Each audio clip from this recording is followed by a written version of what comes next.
Il n'est pas toujours facile pour le corps de passer d'une saison à une autre, surtout quand l'hiver arrive. Comment s'habiller et que manger pour résister au froid dehors comme chez soi? Découvrez les astuces de nos grands-mères pour affronter sans crainte les basses températures. Le premier conseil est bien sûr de s'habiller chaudement. Mais attention car tous les vêtements ne se valent pas quand il s'agit de lutter contre le froid. Évitez par exemple les fibres synthétiques.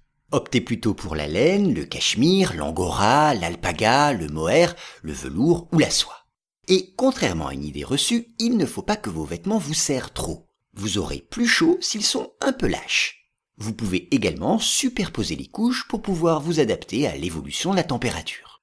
Ensuite, la nuit, dans votre lit, il est conseillé d'utiliser une bouillotte. Elle conservera sa chaleur pendant plusieurs heures. N'attendez pas d'ailleurs de vous mettre au lit pour l'y placer. Mettez-la 1 heure avant de vous coucher, afin que vos draps soient tièdes au moment de vous y glisser. Vous verrez, vous vous endormirez plus facilement.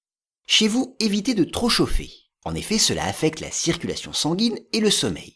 De plus, s'il y a trop de différence entre la température extérieure et celle de votre habitation, votre corps aura plus de mal à s'adapter au froid. Il est conseillé de régler la température à 19 degrés dans les pièces à vivre. Et pensez également à aérer 10 minutes matin et soir. À l'extérieur, quand vous vous promenez, évitez de mettre les mains dans les poches. Il vaut mieux les laisser libres, car en se balançant, les muscles de vos bras fonctionneront, ce qui améliorera la circulation sanguine dans ses membres et produira naturellement de la chaleur corporelle. Mais l'appréciation de la température n'est pas seulement physique, elle est également psychologique. Pour cette raison, la décoration de votre maison a de l'importance. Et il y a des couleurs qui donnent plus ou moins le sentiment d'être au chaud. C'est le cas du rouge. Entourez-vous donc d'objets de cette couleur que votre cerveau interprète comme une couleur chaude.